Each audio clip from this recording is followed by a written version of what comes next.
So we have issues, and they could be your issues very soon. A Chinese space station is heading for Earth after losing communications with an 18,000-pound space lab about 3 years ago. And wouldn't you know it, this weekend it's going to come down somewhere.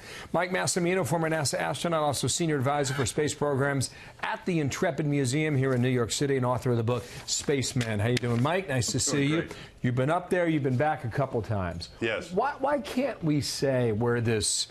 What, is it going to be 8,000 pounds of junk where it's going to hit?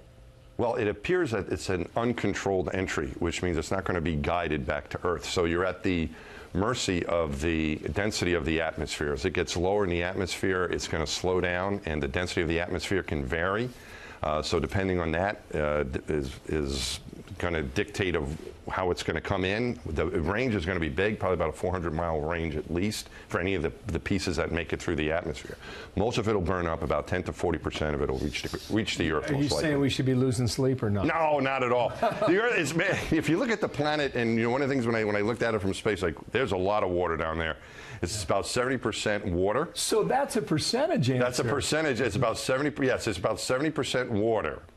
So the likelihood that it's going to hit land is small. And then we only live on pieces of the land, and a lot of it's desert, mountains, and so on. So the likelihood of it hitting anyone or anything that you're chalking this up to math. It still does not eliminate it. No, it's not zero. Exactly right. Technically, it's not a zero possibility, but it's not something I think we should worry about. When you went to Hubble, right? I mean, this massive telescope deep in space, right? You put a guidance. So what happened? I know this is similar. It reminds me when I was a kid, and Skylab was falling out of the sky. And after that, what NASA did was, when they were going to put up a big object like Hubble or the space station, they made the commitment that they were going to not just let it fall out of the sky. They were going to guide it back to Earth.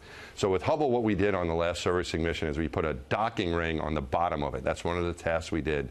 So that in the future, 10, 20, 30 years from now, probably 30 years from now, when it starts coming back, if it's hitting the atmosphere, the drag, we're going to put a rocket motor on it, and they're going to guide it back. Massimino being concerned about it then. Yeah, yes, it is true. Well, no, it's not involved me. I think it was more NASA trying to be good citizens, in our country trying to be good citizens so that people don't worry about this. Last question. Is this a case where, they've been trying to develop this system where you could, you could zap an asteroid and knock it off its course? Yeah. Would you be able to do this for this particular space junk at some point? I think that's a worst case, because when you blow something up like that, zap something, you're going to create debris. And orbital debris is an issue. The stuff that stays up there is actually more of a hazard in many cases than the stuff that will re-enter. When it re-enters, it's probably going to burn up. It's probably going to fall somewhere harmlessly. But when you start blowing things up there, and you put orbital debris in the path of another object, that's a problem. And we were concerned about that. That's what I was concerned about, was running into something. Well, so I think this shouldn't be a problem. But it's an interesting problem. Shoot me an email this weekend. Make sure you're okay. Yeah, make sure you're okay. Be safe, Bill. Thank you, Mike Massimino. Great to see you. China's runaway space lab Tiangong-1 is now expected to crash somewhere on Earth sometime today or by early Monday. That, according to the European Space Agency. The nonprofit Aerospace Corporation predicts it'll come down at 8:10 p.m. Eastern, give or take 2.5 hours. Frankly, though, scientists don't know exactly where and when it'll fall, because Tiangong-1 is tumbling and spinning around Earth at 17,500 miles per hour. That's about a trip around the planet every 90 minutes. China's first space station stopped responding to the country's commands in 2016, but only recently have scientists gained a better idea of where this bus-sized station may land.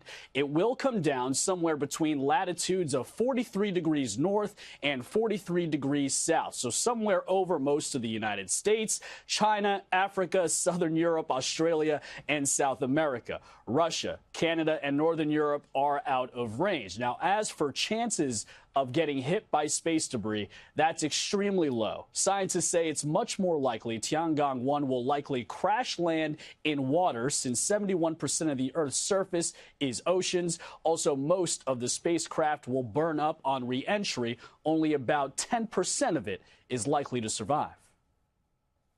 To be injured by one of these fragments is extremely unlikely.